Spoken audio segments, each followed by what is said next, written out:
welcome back to my channel for a video all about the book series I just don't plan on finishing. So there are book series on here for a variety of reasons, from I straight up hated the last book I read in them to they just haven't captured my imagination, and I think it's really positive to sort of admit to yourself that you aren't going to finish a series or a book even, and just let it go, move on, do something you'd rather do or read something you'd rather read.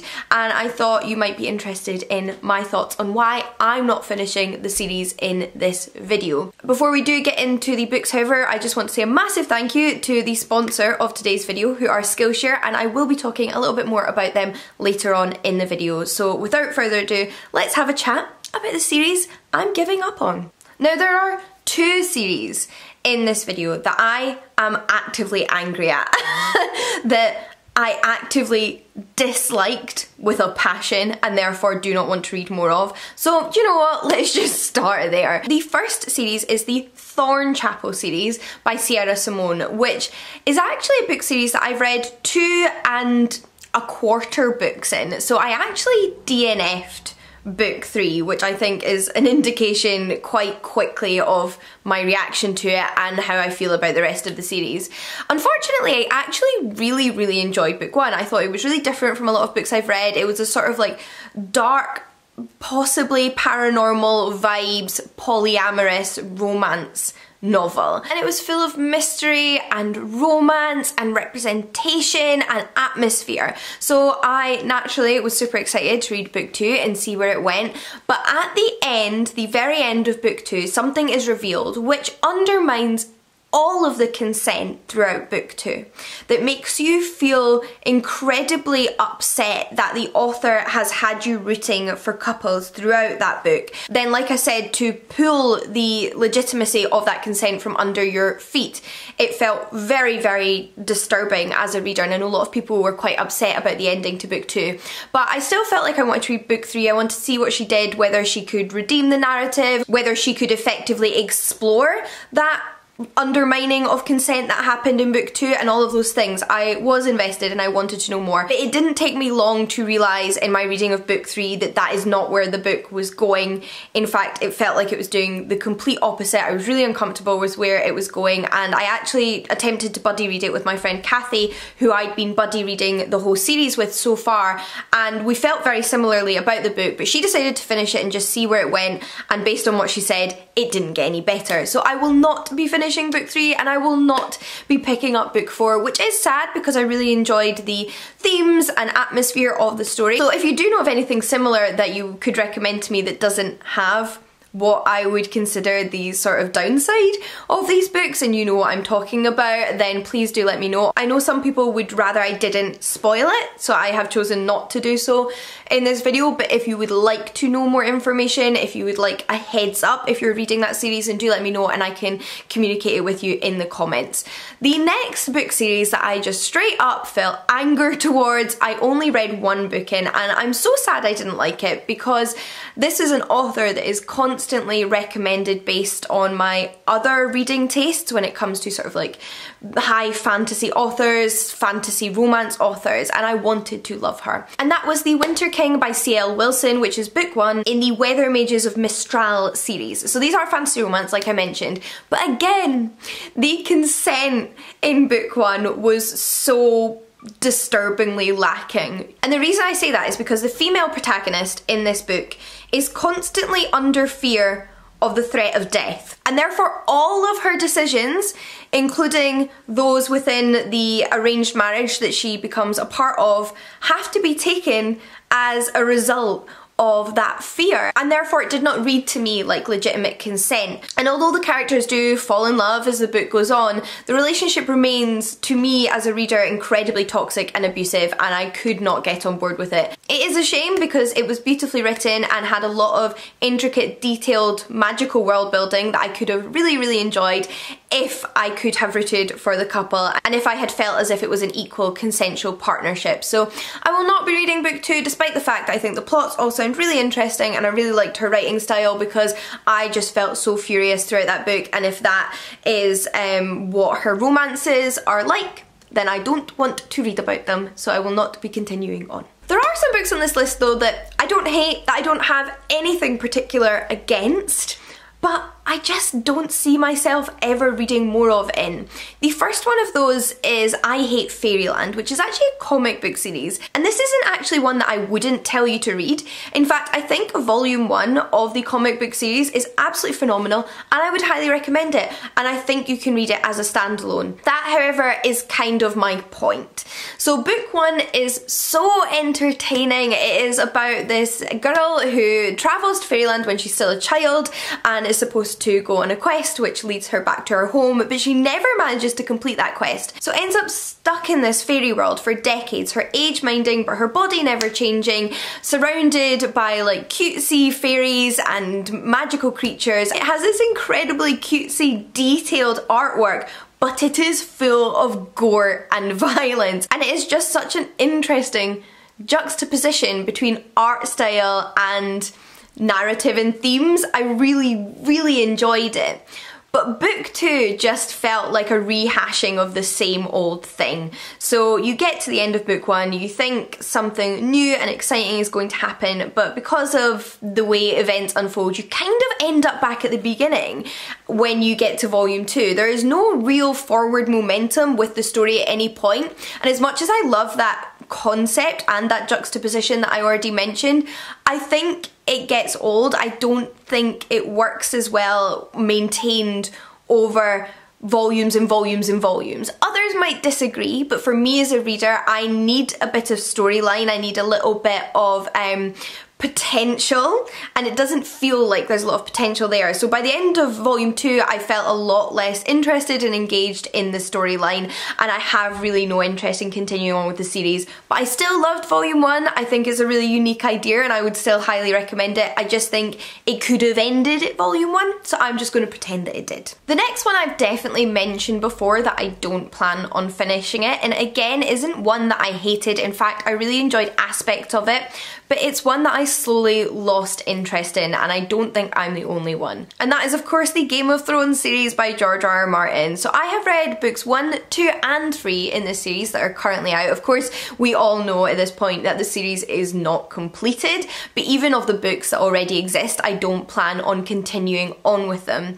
Now, for me, I love characters and I love investing in characters, and as you've probably heard, that's something that's difficult to do with Game of Thrones because the chances are those characters you invest in are going to die, and that became more and more apparent the more I read of these books. So from the beginning, this is a multiple perspective narrative following loads of different characters in what is an incredibly detailed and well built medieval-esque fantasy world, but because of the multitude of perspectives, there were always some I was more interested in than others. Some I couldn't care less about and I was skim reading to get to the characters I did care about, but then slowly those characters would start to drop off and I'd be introduced to more characters that I had to decide whether I cared about or didn't, and more often than not didn't. So by the end of book 3, I just didn't care about like 70% of the characters I was reading about, and it wasn't worth it to keep reading about the few characters that I did like,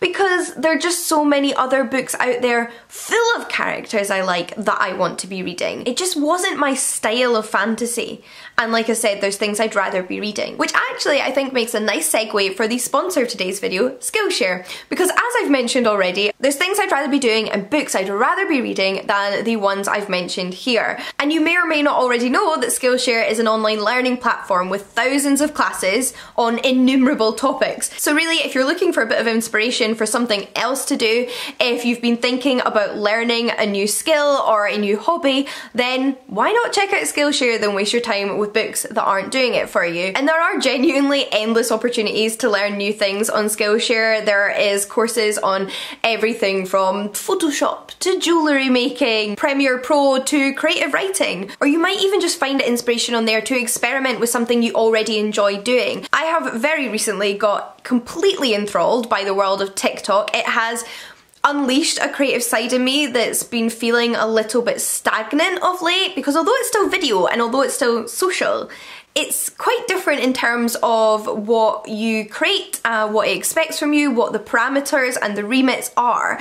And I have been trying out lots of different things that fit into 15 or 60 seconds videos, and have an even longer list of things I want to try, including something I have played around with numerous times in the past but never quite perfected, which is stop motion. And I actually found a fantastic class on Skillshare all about creating stop motion videos using your phone, which is of course my favourite tool, and it's by a professional stop motion animator, Colette Perry. So if you'd like to try quick and easy stop motion or something completely different, it's well worth checking Skillshare out. And I will have a link in the description box down below which will give the first 1,000 of you to click through it a free trial of Skillshare Premium, and if you do choose to subscribe afterwards, then it comes out at less than $10 a month if you subscribe annually. So really there's no reason not to give it a try with all that free time you're going to have once you decide to give up on series that just aren't doing it for you. And with that said, let's have a look at the other series that I have given up on. The next one on my list is Queen of Blood by Sarah Beth Durst. So again, this was a fantasy author in a fantasy series I had such high hopes for, but there was a lot of things that did not work for me in book 1, and also parts about book 2 from the blurb that are already given away that mean I know I'm not going to want to read it. So despite the length of book 1, I never felt like I had the time or opportunity to really invest myself in the characters. It felt like I was speeding through the life of this young woman to get to the point at which we get to at the end of the book, and it didn't feel like there was a lot of time or space to get to know her or really see the development of certain relationships in her life.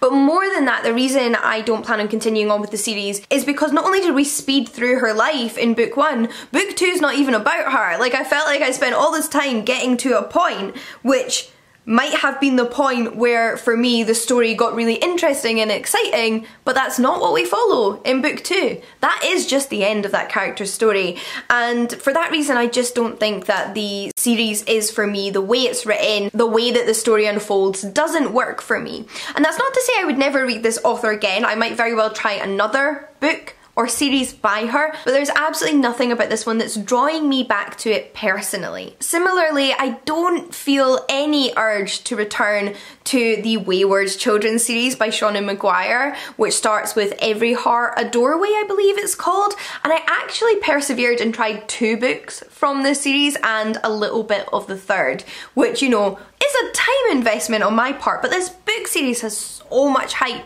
that even after book 1 was a really mediocre read for me, I felt like, you know what, people love these books, I need to try and see if I can figure out why, if I'm just missing something, if they get better as the series goes on, and they are very short, so they weren't a massive time investment. Each one is actually novella rather than a full-length novel. Book 1 in particular for me really didn't work. I didn't find the pacing worked at all. I felt like there was a conflict between whether it was a fantasy novel or a mystery novel. It didn't feel like I had enough space to balance both of those story arcs and both of those genres, or at least it just didn't do it for me. And I preferred book 2. I definitely preferred it, but thinking back on it, it still wasn't an incredible read for me. It was just better than book 1. I wouldn't recall it as one of my favourite books of all time, and when I started book 3 it felt more like I was reading book 1 again, so I really just didn't want to invest any more of my time. If anything, I think I was liking book 3 the least of all of the ones I'd read. So this is one where I was kind of just desperate to find that thing that everybody else loved about it, to experience that joy that everybody else seemed to experience from it, until I finally realised that there's just not a single book in the world that works for everybody, and I'm one of the people that this one doesn't. So I let it go. On the flip side, my last book series is actually one I'm a little bit angry at, and it's one of those series that, despite my criticisms of book 1, people continuously tell me to read the rest of the books because they get better. But I personally have no interest in continuing on with the series in order to wait for it to get better. That is just not something I'm interested in. It's not the kind of reader I am. I can't look past straight up sexism in early books to wait until the author grows out of it. I'm just not here for it. And that book series is the Rivers of London books by Ben Aranovich. So book 1 in this series is a really interesting plotline. I enjoyed that. But the way the women are talked about is as if the author has spent more time developing their breasts than their personalities. And I don't care. I don't care to read the rest. I think there are so many other books out there that I'd rather read that, like I said, I'm not going to invest time in a series just for it to get better from what is a pretty average start. Like, I'm not that kind of reader, and I know so many people love these books. They love these books in spite of my issues with them. They feel the payoff at the end of the series is worth it, but my frame of mind is never going to lend me to enjoy that series as much as maybe somebody else has, because I'd rather read a series that spends time developing the female characters from book 1 rather than starting partway through after I've had a detailed description of all of their body parts first and foremost. It's not for me. That's not a criticism of anybody who loves them, because I can see why you do. They're an intriguing plot, they're an interesting setup. There's not a lot like that out there, but there's just other stuff I'd rather spend my time on, and I've lost any interest I ever had in picking book 2 up at this point. But those are the book series that for one reason or another I just don't plan on continuing on with. Some of them I actively disliked, some of them are just a little bit forgettable and not for me. It's all okay in the end, each to their own, and there is something out there for everybody. But do let me know if there's any book series that you have given up on, that you're toying with giving up on, and why you're not sure if you want to read the rest of the books in this series. I'd love to hear from you. And just one last massive thank you to Skillshare for sponsoring this video. Their consistent support over the years has been an incredible help in creating content for you all. But until next time, happy reading, and I'll see you all again soon. Bye everyone.